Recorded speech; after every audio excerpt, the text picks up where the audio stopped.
Yenə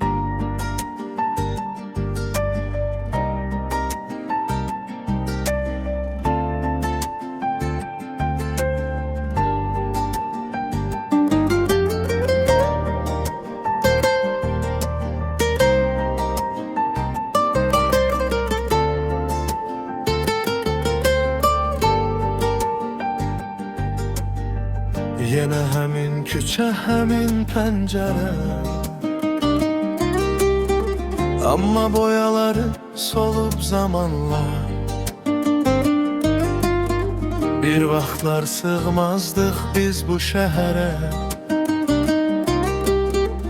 İndi xatirələr dolub zamanla.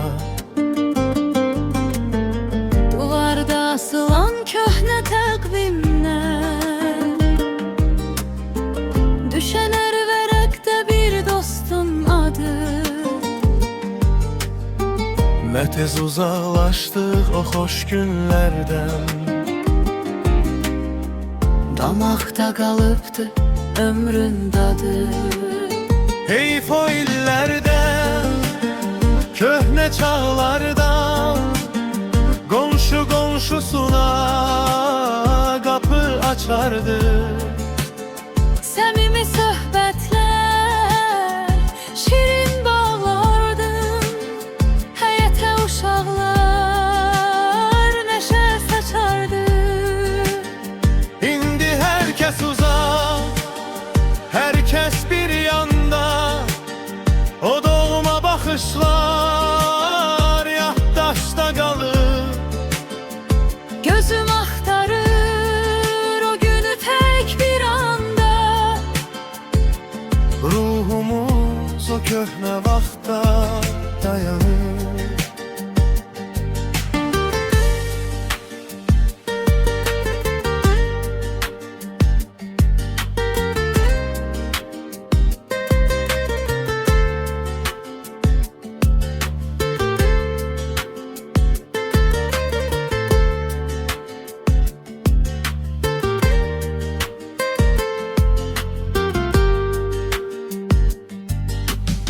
Məktublar yazardıq ağ vərəqlərə,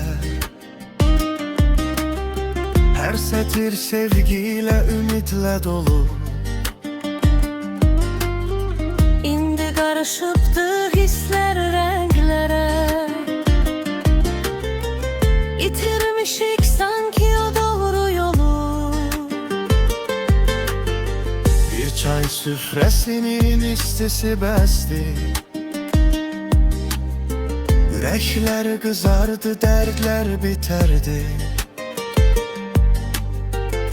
Həsrətin rüzgarı nə yaman əsdi, O sadiq dostluqlar ara getdi. heyf o illərdən, köhnə çağlardan, qonşu qonşusu qapı açardı. Səmimi söhbətlər, şirin bağlardan, həyətə uşaqlar nəşə saçardı. İndi hər kəs uzaq, hər kəs bir yanda, o doğma baxışlar yaddaşda qalır. Gözüm axtarır o günü tək bir anda, Ruhumuz o köhnə vaxtda dayanır. Səsdə bir titrəyiş, köhnə bir kədər, geri dönmək olmaz o şirin günə. xatirə yaşayır